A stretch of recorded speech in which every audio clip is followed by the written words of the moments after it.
Break के बाद स्वागत है आप सभी का सी न्यूज भारत में। नांदेड़ के हिमायतनगर में कांग्रेस पार्टी ने नगर परिषद चुनाव की तैयारियों को गति दे दी है।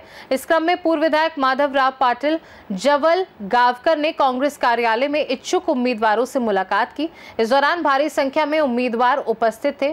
पाटिल ने कहा कि होने वाले चुनाव में सभी कार्यकर्ताओं को विश्वास में लेकर ही गठबंधन किया जाएगा। उन्होंने ये भी कहा कि हिमायतनगर के विकास कार्यों का श्रेय कांग्रेस पार्टी को जाता है और आगामी नगर परिषद चुनाव में भी कांग्रेस की ही सत्ता बनी रहेगी। इस अवसर पर कांग्रेस के तहसील अध्यक्ष गजानन सूर्यवंशी भी उपस्थित रहे और उन्होंने उम्मीदवारों को शुभकामनाएं दी।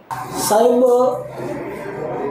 निवडणुकीचं बिलगुल वाजल्यानंतर प्रत्येक पक्षाचे राजकीय पुढारी हिमायतनगरवर लक्ष केंद्रित करतात। त्या अनुषंगाने कालच राज्याचे माजी मुख्यमंत्री हिमायतनगरला आल्यानंतर त्यांनी असे सांगितले की हिमायतनगरचा विकास परिपूर्ण झालेला नाही। यावर आपली प्रतिक्रिया काय आहे? पहिल्यांदा मला आपल्याला सांगायचं आहे की आज नगरपंचायतीच्या इच्छुक उमेदवारांची आम्ही मुलाखत घेतली। जवळपास माझ्या मते हिमायतनगर नगरपंचायतीच्या प्रत्येक वार्डामधून माझ्याकडे जवळपास 5-10 इच्छुक उमेदवाराचे फॉर्म आलेले आहेत। त्या सर्वांची मी मुलाखत घेतली आणि मुलाखत घेतल्यानं मला एवढंच आपल्याला आपल्या माध्यमातून सांगायचं आहे, विकास हिमायतनगरचा झाला नाही ज्या प्रमाणात व्हायला पाहिजे असं काही नेतृत्वाने म्हणलं असेल। मला काय म्हणायचं, आज माझ्याकडे हिमायतनगर शहराचा मागचा इतिहास जर तुम्ही काढून पाहिला तर हिमायतनगरचा जे काही आज कायापालट झाला हे काँग्रेस पक्षाच्या माध्यमातून माझ्या माध्यमातूनच झालेलं आहे।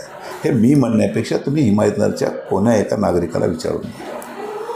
आणि म्हणून माझ्याकडं आज पक्षाकडे एवढ्या मोठ्या प्रमाणामध्ये जे लोकांची उमेदवारी मागणीचा ओघ आहे हे त्याचंच एक प्राचित आहे, कारण मी काम केलं म्हणून माझ्या पक्षाकडे लोकांचा ओघ आहे।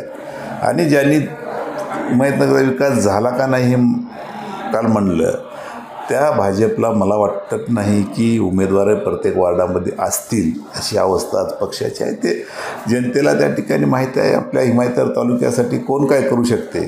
त्यामुळे जनतेचा कोणी काही विरोधक म्हणले याच्याबद्दल काय मला म्हणायचं नाही। मी हिमायतनगरच्या बाबतीमध्ये जे केलं हे हिमायतनगरच्या जनतेला माहिती। सर, आज राज्यामध्ये महाविकास आघाडी म्हणून राज्यामध्ये सरकार होतं। आज काँग्रेस पक्षाच्या प्रदेशाध्यक्षांनी सांगितलं की महाविकास आघाडी आहे, पण खालच्या ज्या लेवलला ज्यांनी त्यांच्या लेवल म्हणजे स्थानिक लेवलला त्यांना ते पूर्ण अधिकार दिलेत।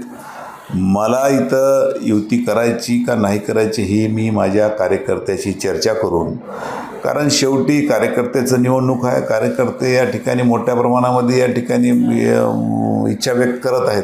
आणि जे काही माझं जे राजकारण आहे मी कार्यकर्त्याच्या आणि जनतेच्या जीवावर राजकारणात करणारा मी व्यक्ती आहे। म्हणून त्या सगळ्यांना विश्वासात घेऊन ते ज्या पद्धतीनं म्हणतील त्या पद्धतीनं माझा निर्णय राहील। नांदेड़ से सी न्यूज संवाददाता शुद्धोधन हनवते की रिपोर्ट। खास रिपोर्ट में फिलहाल के लिए इतना ही। बने रहिए सी न्यूज भारत के साथ। हर खबर आपके साथ, आपके हाथ।